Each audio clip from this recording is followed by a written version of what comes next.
ел басына екі талай күн туғанда бабаларымыз ақ білектің күшімен, ақ найзаның ұшымен жау қайтарған. Ағайын арасында алауыздық туғанда даналарымыз қиыннан қиыстырып дау тойтырған. Тапқырлығы шешендігінен, алғырлығы көсемдігінен көрінетін. Тіпті кешегі кеңес қыспағын көрсе де тектілігін жұтатпаған. Бүгінде өз алдына тәуелсіз мемлекет болып отырған қазақтың әр заманы туғызған талай алыптары, олардың ерлігі мен өрлігі біздерге тарихтан таныс. Кенесары, Махамбет, Мұстафа Шоқайлар мен кешегі қайраттардың кезеңі бөлек болса да, аңсар арманы, мақсат мұраттары бірі болатын. Ұзақ уақыт іштен тынып келген ұлттың бір күш барын ұқтырып толқытатын, кіл дұшпанын бұқтырып қорқытатын өр мінезі темірдей тоталитарлық жүйенің күннен бұрын күйреуіне еріксіз ықпал етті. Қазақ халқы тілі мен ділінен, діннен айырылуға шақ қалғанда да кешегі сол өр намыстың жұрнағын жалаулату керектігін ұғына алды. Бірақ мұны қара күшпен қоса іспен де көрсетпек керек.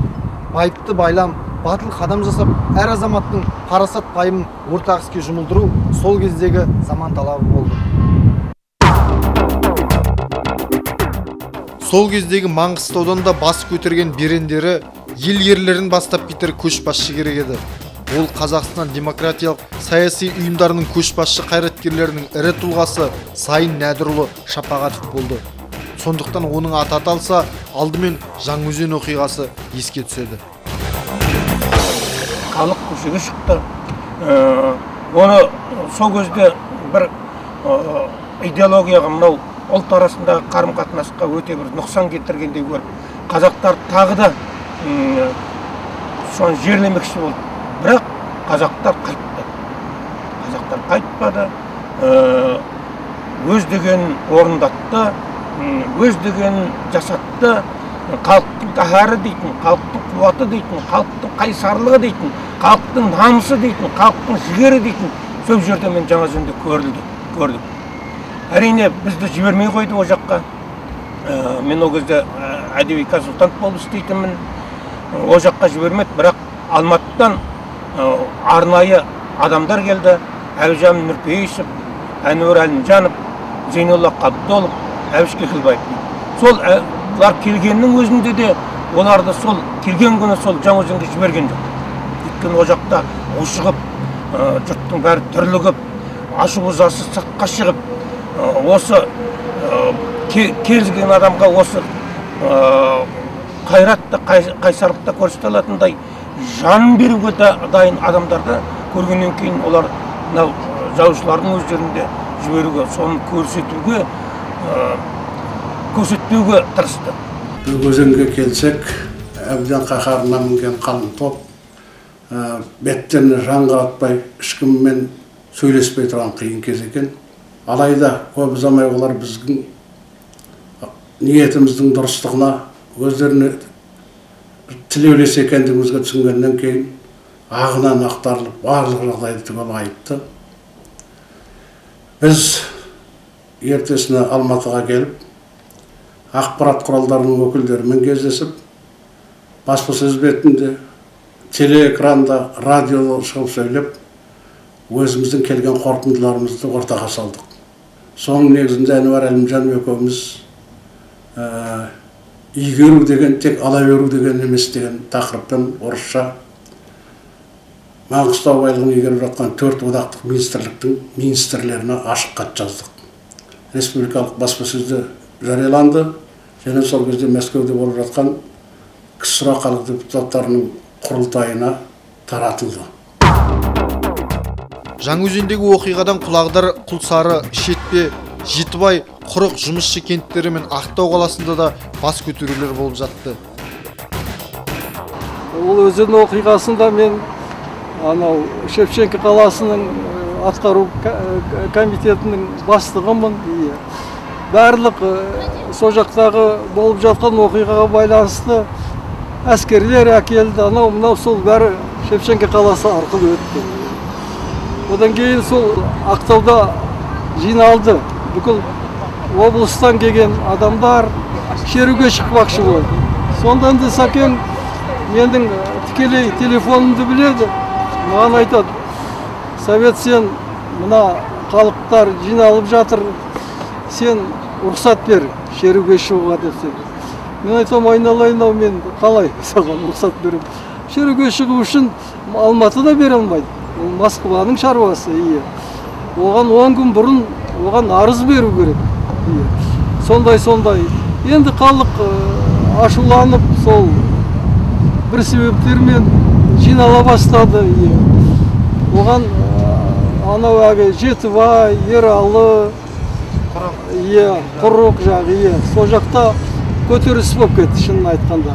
Әр нәрсені дұрыстап айту керек. Сонда мен көргенім, Ақтау қаласында көргенім, жалғыз адам халықтың арасында жүрген қалалық атқару комитетінің төрағасы Меңдеш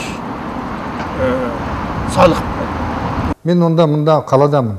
Анда оқиға болды дегенді естідік, радиодан басқадан бірден бізге келетін, оны бізде сезіндік. Ал не істеу керек? Енді жаңағыдай үлкен бір мекемелерге бір шабуыл болатын болса, енді қорғанысын, соны күшейту жөнінде сондай жұмыстар жасалып жүрді де, бірақ лап етесті. Бізде де Қызылтөбе станциядан жігіттер көтеріле шықты. Сол анаяқтан анда болған, анаяқта басып кетеді, анаяқта көтерілді. Ол бұл жерден көтерілді ма, сосын Қаламқаста көтерілді. Қаламқаста жұмысшылар жұмысқа шықпай шықты. Енді оларға барып, сосын қаланың ортасына шықты. Орталыққа шықты да жаңағы мәселелерді, ана өзендегі көтерілген мәселелер қайтадан шығып, жастар шықты. Қайтадан ортасына қайта шықтым. Қайтадан түсіндіріп, әйтеуір бұл жерде жаңағыдай милиция қуған ешкім жоқ, әрбір түсіндіріп, шынды ақсақалдар, елдің азаматтары жүрді. Сайында болды. Қазақ қыздарының, келіншектерінің, әйелдерінің жасаған еңбегі сол митингіге шыққан уақытта жастардың тыныштығын сақтап. Бұл Саян ағаның үлкен ақылды, данышпандылық қасиеті ғой. Жастар митингіге шығып топталып тұрған уақытта сыртынан әйел адамдар ана ретінде қоршап, балдарым тентек болмаңдар, қателікке бармаңдар, балдарым ішпен, келеңсіз нәрсе жасамаң. Сонда ғана сендердің талап тілектерің орындалады деп, каждый ана жастарға келіп, әлісіне хабарлап, сөйлесіп айтып тұр. Сондағы біздің адамдардың қойған талабы енді таң қаласың. Сол кездегі көрегендігі, келешекті ойлайтын халықтың. Сонда енді ең көп істеген қалада менмін. 10 шақты жыл істедім, бастық болып. Маған қойған талаптарын енді айтайын. 3 күннің ішінде мынау кавказдықтардың бәрін көшір. 3 күннің ішінде Шевченко қаласын ауыстыр, Ақтау қылып. 3 күннің ішінде 50% анау балалар бақшасын қазақшаға көшір. 50% мектепті қазақшаға көшір. Мен айтам, айналайындар ау, ол кезде Москвадың да қолына келмейтін нәрсе. Бірақ бір қиын сұрақ бар. Соның бәрін ұйымдастырып жүрген кім деп.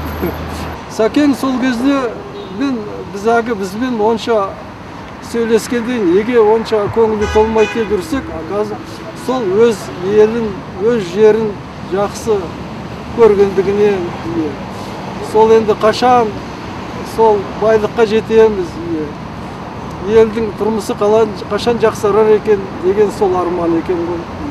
Мен осы бір дүмпу, осы бір төбелес, осы бір үлкен оқиға жаңа дүниеге, жаңа бір қоғамдық ойды арқалай алатын, халықтың сөзін айта алатын, халықпен бір екендігін көрсете алатын, ондай азаматтардың зиялы қауымның ішінде де бар екенін көрсете алатын бір қоғамдық ұйым дүниеге келу керек болды.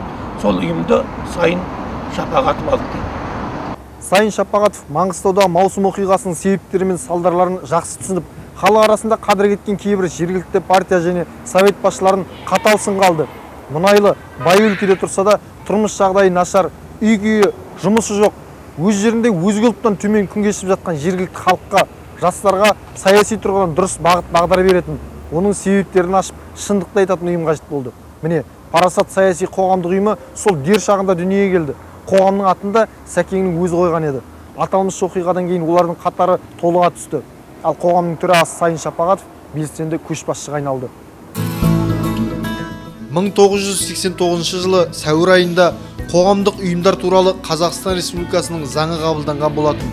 сол жылы маусым айында Қазақстандағы ең алғашқы саяси ұйымдардың бірі болып Парасат қоғамы құрылып, оның құрылтайы 1 шілде күні Арман клубында ұйымдастырылды. Ал тамызда Парасат қоғамы заңды түрде тіркеуден өтті. Өзінің маңында жаңа жігіттермен әуел сөйлесіп, келісіп алғаннан кейін, бұл кісі дейтін 2 айдың үстінде мынау Алматыда барлық құқықты орындардың бәріне барып, президенттің өзімен кездесіп, содан кейін келіп ашылған қоғам бұл. Ол мезгілде Қазақстанда ешбір ешқандай демократический или болмаса мынандай партия не дейтіндер ашылған жоқ. Біздің алдымызда тек Алаш қозғалысы деген, Алаш партиясы дегендер болды. Олардың қандай жағдайда қалай құрып кеткен Советтер Союзының мезгілінде оны өздерің білесіңдер тарихтан. Сондықтан бізге өте қиын болды. Қарсылықтар да көп болды. Соның бәріне қарамай, ең бірінші қоғам ашылды, Парасат қоғамы. Парасат қоғамын ашқаннан кейін бұл шөлдеген халық дейтін Парасат қоғамына өте көп келді. Халықтың тек құрттай айтсақ болды, халық жиналатын еді мезгілде. Демократияға шөлдеуі, сондықтан халықтың бірлігі, соның бәрі біздің Парасат қоғамының ашылуына себеп болды. Сол мезгілде біздерде Парасат қоғамының ең бірінші ашылған ненің мезгілінің өзі арыздар дейтін 3000, артынан 7000-ға дейін арыздар болды біздерде. Сосын көп елді мекендерден, мынау Астраханьнан, Саратовтан, тонау Ленинградтан да қазақтар естіп, ол мезгілде дейтін сондай Парасат қоғамының несі атағы өте жақсы болды. Қазақстанның кешегі азаматтық азат қозғалысының 1990 жылдың шілдесінде өткен құрылтайына дейін одан бұрын құрылып, кейінірек оның құрамына енген Парасат қоғамы Маңғыстау облысында Сайын Шапағатов ағамыздың басшылығымен жұмыс істеп жатты. 1990 жылы маусым айында құрылған азаттың 7 төрағасының бірі, сондықтан да маңғыстаулық Сайын Шапағатов болды. Бір қызығы, азат қозғалысы алматылық лидерлердің бас қосуымен қозғалысқа айналып кете қоймады. Оған сол кездегі аймақтық ұйымдардың бірігуі нақты да ықпалды ұйымға айналуына бірден-бір себеп шарт болған еді. Мұны сол кездегі азаттың Сәкен мен үзеңгілес тең төрағалары да алдымен айтады. Өте өткір, білімді, өз ісіне берілген, нағыз патриот адам болатын. Алматыға келді, біз азат қозғалысы, ол кезде Парасат қозғалысы уже құрылған, мен білем. Парасат қозғалысы азаттың ішіне кірді, региональный бір аймақтық не ретінде. Сол мына Алматыда азат қозғалысы құрылып жатқаннан кейін, соған ұжымдық коллектив мүше ретінде сол Маңғыстаудың облыстық ұйымы Парасат, азаттың Парасат ұйымы Маңғыстаудың. Сол азаттың Маңғыстаудағы облыстық бөлімшесі ретінде бекітілді. Және бұл Парасат өзі азаттан бұрын құрылып отыр ғой. Сол Парасатта жиналған Сәкен бастаған азаматтар нағыз күрескер азаматтар болды ма деп есептеймін. Ешқандай бөгешігесіз, ешкім тапсырмасынсыз азаттан да бұрын құрылған ұйым болғандықтан мен солай деп есептеймін өзім. Батыстың жігіттерінде бір ерекшелік бар да. Бұл мейлі Ақтөбенің жігіттері болсын, мейлі Ақтаудың жігіттері болсын. Бұларда баяғы бір Алаштың басшыларына ұқсайтын бір мінездері бар да. Байсалдылық мінезі бар шығар. Біздің оңтүстіктің жігіттеріне қараған уақыттарда олардың іскерлігі одан басымдау болады да. Нақты жұмысқа келген уақытта. Біздің кей кездерде сөзіміз көп болатын шығар. Сол уақыттарда ол кісінің бір есімде қалғаны Парасаттың атын сақтап қалуға тырысты. Себебі көптеген облыстардағы осындай ұлттық бағыттағы ұйымдардың бәрі азаттың атын қабылдап, азат болып келді. Керек десеңіз оның ішінде ең бірінші құралған мысалы Ақтөбенің алдаспан ұйымдарының өздері азатқа айналды да. Бірақ бұл кісі неліктен екені белгісіз Парасаттың атын сақтап қалды да. Ол кейіннен менің ойымша шындығында да жақсы өзінің бір нәтижесін берді. Себебі ол өзі не дейміз, Маңғыстау бөлектеу бір мекен, бөлектеу бір қазақтың жері, өзінің ерекшелігі бар. Сол ерекшелігі арқылы сол ұйымның келешектегі жұмысына ұйытқы болуды ойлаған болу керек. Содан кейін барып көптеген бір айқай-шуды, не дейміз, бір ішкі тістесулерден аулақ жүретін тұғын, одан жоғары тұратын адам тұғын. Соны біз байқадық.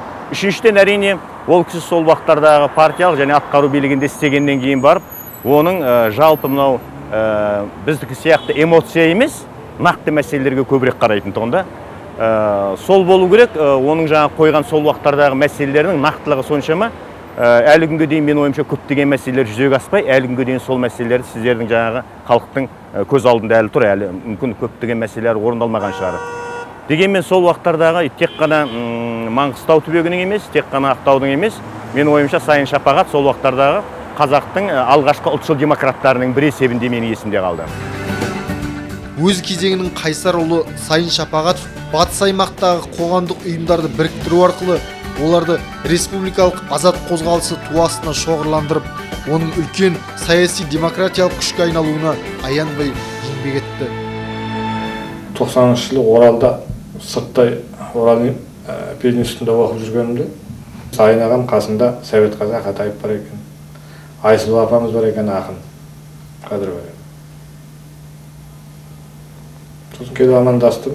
Содан кейін бетімнен сүйіп, ау сабыр, осында оқуда жүр дегенді естіп едім. Сосын екінші жағынан мына университетте зиялы қауым осылармен де хабарласа кетейін деп, мына Совет Қазағымен келіп едім деп. Өте кішіпейіл адам ғой. Сонда бауырына тартып, өзімен тең сөйлесіп, не үшін жүргенін, не мақсатпен жүргенін айтып жатты. Сол күні түс қайта сағат 3-4-дің тұсында бір ескі кеңсенің бір ұшында бірнеше адам бас қостық, сол жерге шақырды. Сол Сайын ағам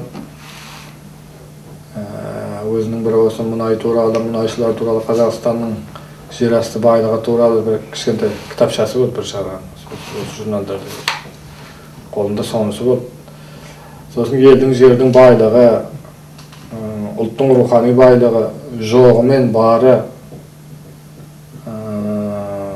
жалпы ұлттық мүддесі жөнінде керемет әңгімелер айтты.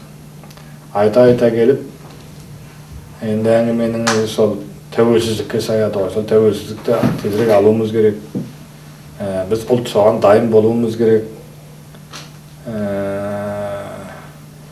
Мынау ұлан-ғайыр жерді азғантай халық өзінің бірлігі мен біліміменен игеруі керек деген бағытта, енді ол өте тек қана жаңағы эмоцияның, сезімнің адамы емес, ол білімнің адамы, біліктің адамы, саясаткер ғой. Сол жан жақты қамтып соның бәрін айтты ғой. Совет Қазақ Атаев сөйледі, содан кейін Айсұлу апамыз өлең оқыды.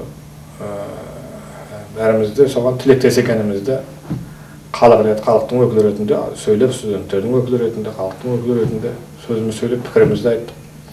Сөйтіп сол жерде Аманжол Зейнуллин деген азаматты соған төраға қылып сайлап, азат қозғалысының бөлімшесін ашып, сол Сайын ағаларымыз барып, Шапағатов, қасында Совет Қазы бар, үлкен бір ұлттық орталықты, саяси орталықтың бөлімшесін ашып кетті. Көз алдымызда. Ашқанда да оны тек жаңағы бір ашу керек болғандықтан бір аша салған ресми бір отырыс болған жоқ. Шын мәнінде текетіреспен, жанып күйген ұлтқа деген махаббатпенен ашылды. Кейін сол қозғалыс, ана Оралда қазақтар бас көтергісі келгенде, сол Аманжол Зейнуллин бастаған жаңағы сол жердің ұлтжанды азаматтары елді бастап шығып, соларға саяси тұрғыдан да, ұлттық тұрғыдан да, ұлттық рухтың бірлігінің тұрғысынан да соларға қарсы тұра алды. Олардың соған саяси мәдениеті, күресі, тәжірибесі жетті, халықты бастай алды. Қарсы күшке, әділетсіз күшке өзінің әділетті күресін қарсы қоя білді, саясатта ұта білді. Соның бәрі ар жағында дер кезінде ашылған саяси орталықтың, дер кезінде берген саяси сабақтың, дер кезінде алынған тәжірибенің арқасы. Болмағанда ол жаңағы кесегіл ақтарысып, төбелеске айналып, қан төгіске айналса, ол бізден гөрі күшті халықтарға пайдалы болып шығар еді. Біз ол жерде ұтыспен шықтық. Неге? Себебі біз оның алдын алып ертерек қорғаныс жасадық. Сол қорғанысты жасаған алғашқы негізін қалаған жанның біреуі Сайын Шапағатов. Ол сонымен қатар Мәскеуге, халық депутаттарының съезіне, Колбинге, Назарбаевқа үсті-үстіне телеграммалар жіберіп, онда ядролық қаруды сынауды тоқтату, қазақ жерінде жапа шеккен Арал, Балқаш, Каспий, Орал өңірін құтқару жұмыстары жөнінен мәселе қоюға шақырған. бізде ашық түрде уранның кенін, сосын оны кенді байыту, содан кейін жаңағы мына бізде атомный электростанция қызмет жасап тұрды. Чернобыльден кейінгі айқайды өздерің білесіңдер, Чернобыльдің айқайды. Содан кейін жаңағы осы недегі жасап жүрген жігіттер реактордағы. Орыс жігіттер де болды, сол парасат қоғамына келіп, оның қандай зияны болатын, егер взрыв болған жағдайда, мысалы, ол біздің мына тек қана осы Маңғыстау өңірі емес, бүтін мына Закавказияның, Астраханның, мына Түркменстанның бәріне өте қатты зиян болатын. Сондықтан сол мезгілде ең бірінші біздің қойған мәселеміз сол жаңа быстрый нейтронды реакторды тұрғызу болды. Ал сондықтан ол бір, сосын екінші жаңа осы мына ашық карьер дегендеріңіз біздің Маңғыстаудың ауасын бұзды. Ол екі, сосын мына өлі көл, мына недегі өздеріңіз әлі білесіздер, әлі де рекультивация жасалған жоқ. Одан зиянды біз көп көріп жатырмыз. Сосын жаңағы сол мезгілде жаңа урановый рудниктерде дұрыс жұмыс болмайды деп, бұлттарды келіп қалған бұлт Маңғыстаудың жауатын бұлттарын тарату мәселелері болды. Специально жаңағы аспанда бұлтты атып, жаңа жаңбыр жауғызбайды. Итак, өз жаңбырымыз аз біздің Маңғыстауға, о мезгілде сондай жаңағы үкімет сондай программасы болды. Неге десең, жаңағы жаңбыр жауса, сазды жер жаңағы неден уран руднигінің несі тоқтап қалатын. Сол жағдайлар дейтіндер. Оның бәрі көтерілді. Ол мезгілдегі парасатты халықтың өзі қолдады.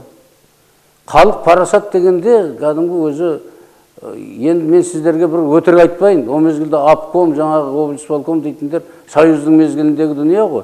Сонда парасатты екінші үкімет есебінде ол қарсы алды халық дейтін. Арызды дейтін үкіметке бермейтін, үкіметтің мекемелеріне біздің парасатқа келіп беретін еді. Біз ол арыздарды алып барып жаңағы нелердің алдына қоятынбыз. Вот сондай беделді, сондай неге ие болдық. 1991 жылы Маңғыстау облысының қайта құрылу салтанатты жиналысына келген Нұрсұлтан Әбішұлы Назарбаев парасат қозғалысы және оның төрағасы Сайын Нәдірұлы Шапағатовтың қоғамдық жұмыстарына жоғары баға беріп, айрықша айтқаны ел есінде. Бұл парасаттықтар үшін, жалпы жұртшылық үшін алдағы толағай табыстарының басы болды. Оларға ерекше серпін берді.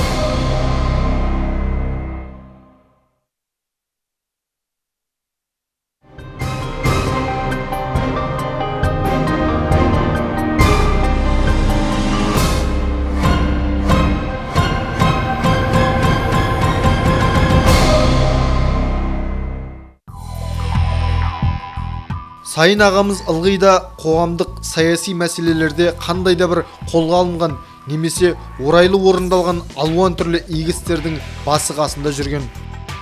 Сәкен жалпы өзінің саяси танымы, саяси өзінің ұстанымы, ол халықтар арасындағы келісім, соны нығайту. Соны өкінішке орай көптеген басшылар түсіне алмай жүрді. Мен 1990 жылы облыстық партия комитетіне, о кезде кеңес үкіметінің бар кезі, екінші хатшысы болып келген кезімде, сол кезде осы парасат қоғамының көптеген жиындары өтіп жатты. Қанша дегенмен орталықта Москвада қызмет жасап келген, анау Сібірдің қиыр шығысының көптеген облыстарында болып, анау демократияның қайнаған ортасынан келгеннен кейін, біздің еліміздегі, біздің жеріміздегі, сол кездегі әлі де кәдімгі құрсауын қатты ұстап тұрған кеңестік тәртіп сол әлі жоғалмағанын мен сол кездерде сездім. Себебі сол парасат қоғамының шақырған жиындарына өздерінің күн тәртібін алдын ала хабарлағанына қарамастан, облыстық деңгейде көптеген басшылар барудан бас тартатын. Терезеден қарап тұратын. Солар жиналып, солар бірдеме бүлдіріп жатыр деп ойлайтын. Шындығында ол халықтың өкілі, халықтың атынан халықтың көптеген мәселелерін көтеріп жататын. Ең үлкен бір мәселе біздің Маңғыстау жастарының сол кездегі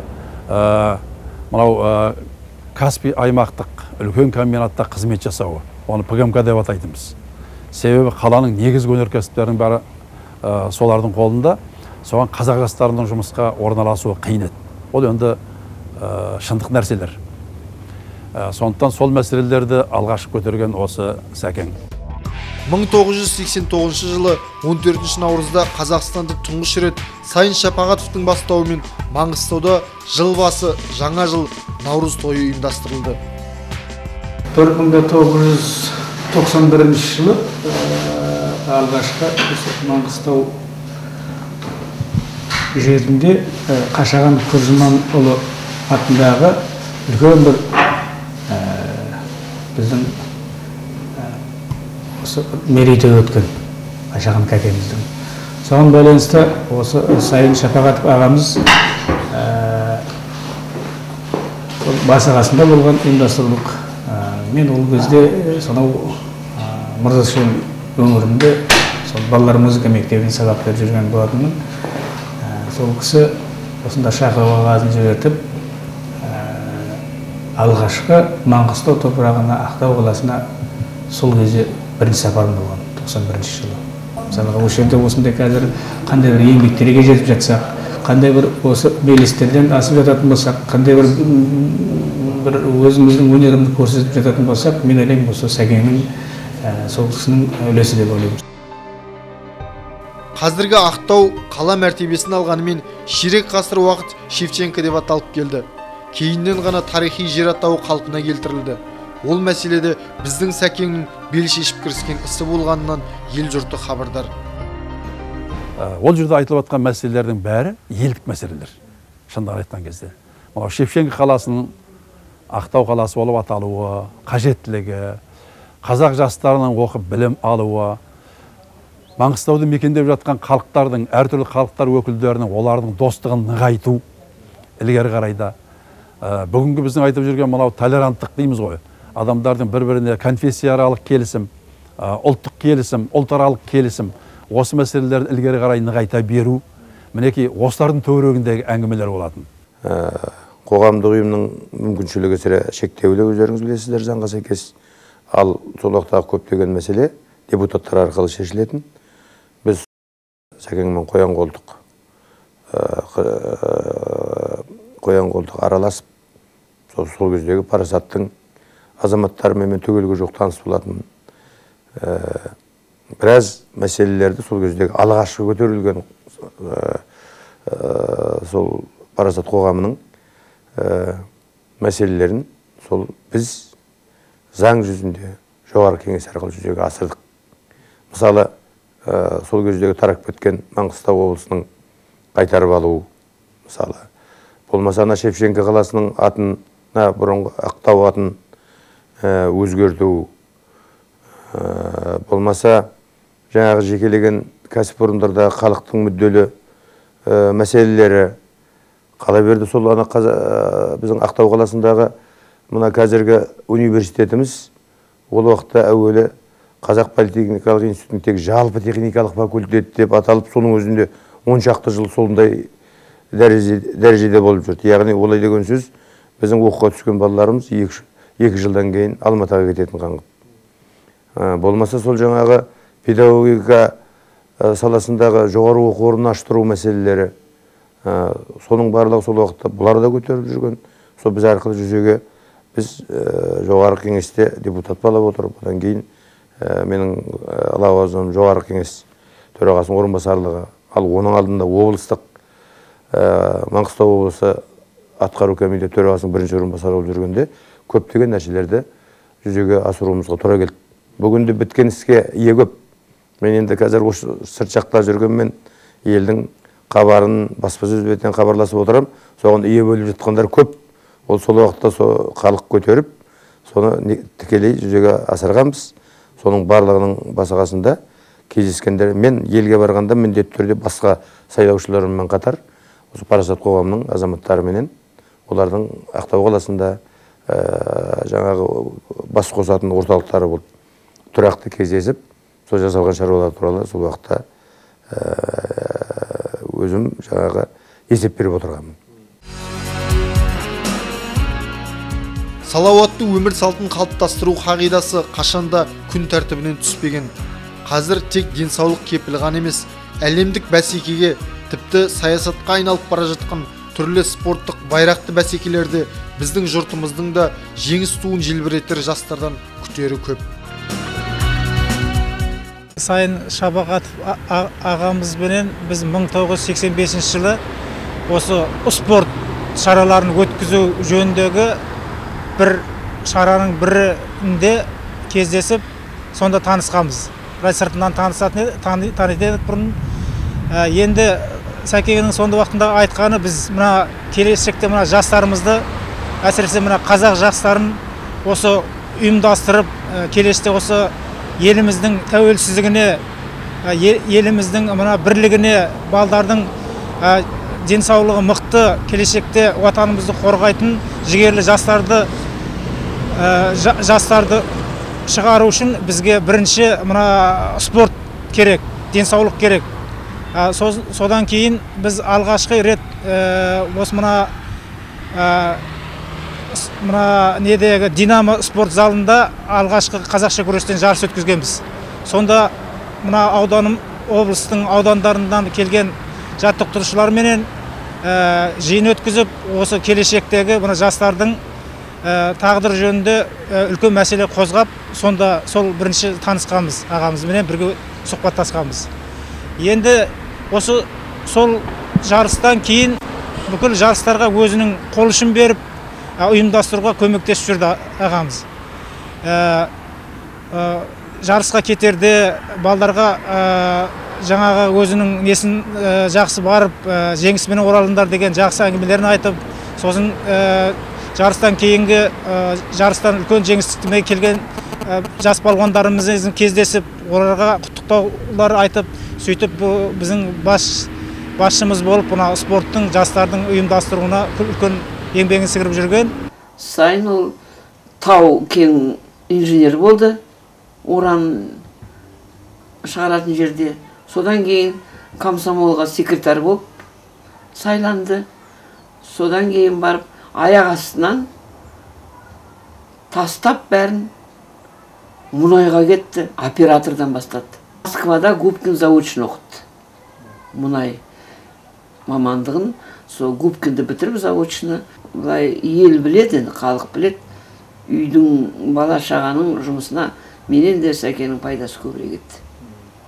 Бала ауырса да, жаңа шөпті пісіріп, соның суын беріп, алдап, сулап, жылы сөйлеп, оған қарағанда мен кішкене қаттырақ, тіке айтам, тіке сөйлейм. Мүмкін сондықтан да шығар. Балалар әкесін осы күнге дейін аңсайды, осы күнге дейін жақсы көреді. Үйдің ішінде айқай, шу, өмір болып көрген жоқ, Құдайға шүкір. Келетін жолдастары көп, не бар, не жоқ үйде, не ішем, не жеймді білмейді ол. Сатырлап кіріп келеді, 10 шақты адам. Әйтеуір табамыз, ішетін тамақ аш болған жоқпыз. Сондай көптің адам еді. Отец, он больше как поддержка, поиграть, пообщаться. В данном случае лично для меня, у меня была возможность с кем-то посоветоваться. Особенно это касается, если учебы там, и так далее. Потому что как-то так получилось, мама сильно занята на работе, она там зав. Отделением, инфекционной больницы, ночные дежурства. И если какие-то вопросы, проблемы, у меня единственная возможность это было только к отцу обратиться. То есть мама практически очень редко видела, скажем так, дома. Поэтому у нас единственное так получалось, что утром нас перед школой папа накормит, школу проводит папа, в обед придет, на обед накормит папа, вечером придет ужином тоже папа накормит. И в субботу по воскресенью у нас папа готовил обед. И вот такой особенности, вот действительно такая особенность, вот, может быть, никто не знает об этом, но у меня отец очень вкусно готовил. Причем вот тут сейчас, наверное, модно стало, да, тогда как-то не очень там смотришь, вот Макаревич готовит, там он бразильские какие-то блюда, там португальские. У нас примерно то же самое, по субботам было. Папа говорит, ну, сегодня я приготовлю португальское блюдо. И там чего-то такое намешает, но нам, в общем-то, мы даже не знаем, чем там питается в Португалии. Все подряд намешает, скажет, что это португальское. Но самое главное, что вкусно.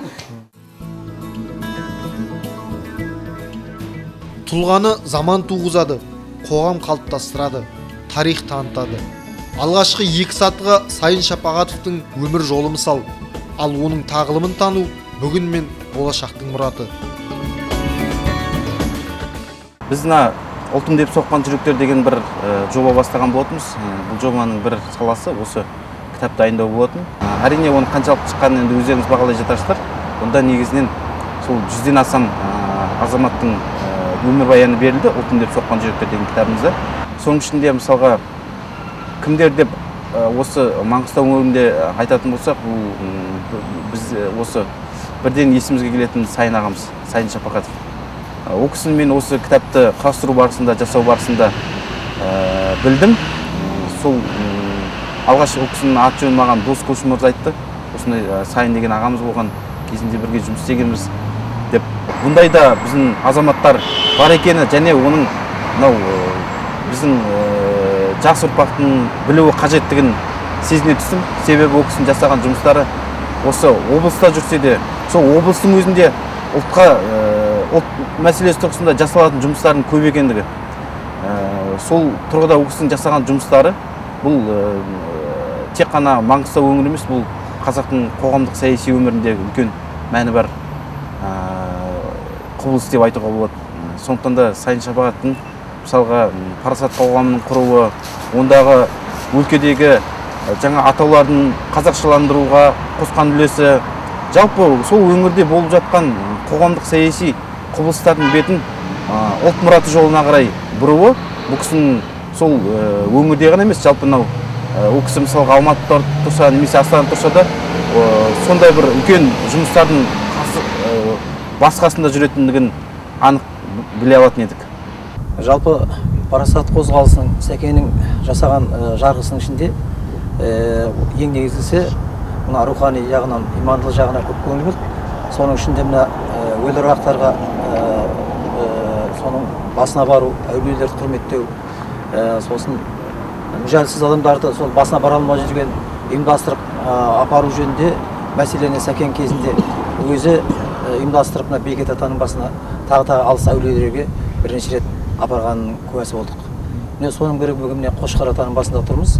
Енді Сәкен тие берсін, кезінде осы Қошқар атаның басына келіп жаңағы осы субботник жасап, сенбілік жасап, талай рет тазалап, сондай ұйымдастырған кездері болды. Сонымен қатар Сәкеннің бір әулиеге деген, өзінің туған жеріне деген бір сезімі, ол кісі жоғары кеңеске депутат болар кезде осы жерге басына келіп, ертең сайлау болады деген кезінде мені қасына алып келіп, машинамен екеуміз келіп осы жерге Қошқар атаның басына, жердегі анасының басына дұға оқып, сосын өзінің туған жері Телман елді мекеніне барып, өзінің ескі мектебіне барып, сол жерде маған көрсетіп, аралатып, мына жерде біз тұрғанбыз, мына жақта әкем осы жердің мектептің басшысы болды, осы жерге оқығанбыз деп өз көрсеткен кезімен есіме түсіп отыр қазір. Соның ішінде, соның қасына шыққаннан кейін үстінде қара плашы бар көктемнің кезі, сол жерге аунап өзінің туған жеріне тыныстап, аспанға қарап, бір 5-10 минуттай тыныстап жатқан кезі болды. Оған да мен куә болдым. Ол Сәкеннің қасына мен де сол кезде жатып, туған жерге деген, ата-баба рухына деген сыйынып, ағамыздың сондай бір өзінің аталар рухына деген сенімнің, оларға да өзінің сенетіндігін тағы бір көзқарасын сездік.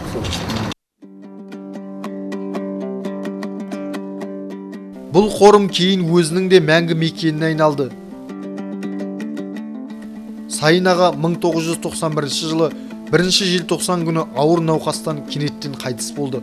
Марқұмның жаназа намазы өзі алғаш қазығын қағып, ықпал етіп салдырған осы Бекет ата мешітінде оқылды. Облыстық жерлеу комиссиясының шешімі бойынша 1 сағатқа ғана берілген қоштасу рәсімі бақандай 3 сағатқа созылды. Қалың ел арыс азаматымен қимай қоштасты. Табиғаттың бір ғажабы сол күні халықпен бірге көк аспанда көз жасындай ақ жаңбырын себелеп алды. Желтоқсанда жылы жаңбыр жауы Маңғыстау күн райында сирек болатын құбылыс еді. Оны жиылған жамағат та жақсылыққа жорып жатты. Сайын ағамыздың орындарына кеткен армандары ішінде кетті. Соның бірі осы қазір қасиетті Бекет ата мешітінің ішінде отырмыз. Сайынның алғашқы осы тасты қойып осы жерге мешітті бастап, осы өлердің алдында марқұмның осы өлгеннен кейін енді Сәкеннің көре алмай кетті. Осыдан кейін сол мешіт бітіп, ең алғашқы жұма намазын осы жерден өткіздік. Имандылықтан келіп жатқан кезде Сәкеннің өзін бастаған кезде осы іргетастың өзі қарап түбінде сол осы мешіт бітті, бірақ Сәкеннің марқұмын көре алмай кетті. Бұл мешіттің Алтықұлаш әулиенің жанынан салынуы да тегін емес. Бір кездері мұнда басқа құрылыс ғимаратын тұрғызамыз деп келгендердің бейітті сүріп тастамақ болған трактор сынып қап, әруаққа қарсы істерінен қаралай әбігерге түскен. Сол кезде депутат Сайын Нәдірұлы басшылық арқылы мұны тоқтатып, айналасын тазартып, мешіт салуды, сондай-ақ кеңес үкіметінің ықпалымен шіркеу мәселесінде қоса көтерген. Марқұм ол кісіні көрген деп айтуға болатын еді. Ол болжап барлығын біліп отыратын. Ештеңе етпейді, түкті емес. Біздің таңымыз атады. Қиналмаңдар, бәрі алда, көрерміз, ол күнде таяды, жақын деп отырады. Міне, сол кісі аңсаған тәуелсіздік көп ұзамай-ақ келді. Желтоқсанның 2-сінде болу керек, ол кісі өкінішке қарай көз жұмды. Арада азғантай ғана уақыт қалды. Бірақ қарайған дүниені жасап кетті. Бүгінге дейін шіркін сәкен болса ғой деп мен өзім көп өкінемін. Кейбір жағдайларда бір адамның тарихты өзгертетінінде, бір тұлғаның көп нәрсе жасайтындығы да көрінеді. Сәкеннің орны жетпейді бізге. Сондай азамат еді. Өкінішке орай тек қана сол жігерлендіріп атады таңымыз. Біздің де күніміз туады. Сол уақытта мен көрермін осын деп жүретін еді. Сол күнді өзінің көре алмай кеткен өкінішті.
Біздің көз алдымызда осы оқиғалардың басы қасында біз сол Сайынның мен орынбасары болып сайланған болатынмын. Бәрі қоғамдық негізде жұмыс істедік. Соңғы халық келісім бірлестігін құрғанда да қоғамдық негізде жұмыс істедік. Оған осындағы 11-ден көбірек ұлттық орталықтардың басшылары кіріп, сол соң дами келе 20 шақты, қазір 20 шақты ұлттық орталықтары бар. Мен осы күнде соның басы қасында жүргеніме, өзімнің азды көпті үлесімді қосқаныма мақтаныш сезіммен қараймын. Біздің осындай жағдайымыз, істеп жатқан жағдайымызды облыс әкімі сол кезде 1994 жылы облыс әкімі Ләззат Қиынов дейтін азамат президентке айтып, президент тіке аэропорттан бізге осында біздің жаңағы кішкентай шағын бөлмеміз болатын, соған келді. Келген мұның өзде бір тарихи жағдай болды біздің есебімізше. Себебі президенттің келуі, оған онда істеліп жатқан жұмыстарды көріп, оған жоғары баға беруі бізде едәуір көңілімізді көтеріп тастады. Осылай кезінде Сәкен армандап, үзеңгілестері, ізбасарлары құрған халық келісімі қоғамдық бірлестігі бүгінгі республикалық деңгейдегі Қазақстан халықтары ассамблеясының дүниеге келуінде де бастама болғаны анық. Ел игілігі үшін жұмсалған күшпен атқарылған істен абзал нәрсе жоқ. Өйткені оның өтеуі уақыт өте келе еселеніп қайтары ақиқат. Кешегі оқиға бүгінгі тарих. Біздің тәуелсіздігімізде сол сан ғасырлық тарихымыздағы толағай табысымыз. Барға тәубе, өткенге салауат. Ал осы жолда есесі кеткен елдің еңсесін тіктеу үшін елім деп еңіреп өткен есіл ерлеріміздің есімдерін жадымызда жаңғыртып отырмақ лазым. Сайын Шапағатов туралы сұрай қалсақ, кім-кімнің де рухтана, тебірене, күрсіне сөйлейтініне куә болдық. Сірә ұлтты ұлықтайтын ұлдар осындай болса керек. Бүгінде Сайын ағаның есімімен өзі туып өскен ауылы, ондағы жаңа мектеп және Ақтаудағы бір қазақ балалар бақшасы аталады. Бесіктен белі шыққан балалар мен оқушылар Жалпы ауыл халқының аузындағы абзал азамат күллі елінің есінде де ескерусіз қалмайды. Өйткені ол халқының сайыны еді.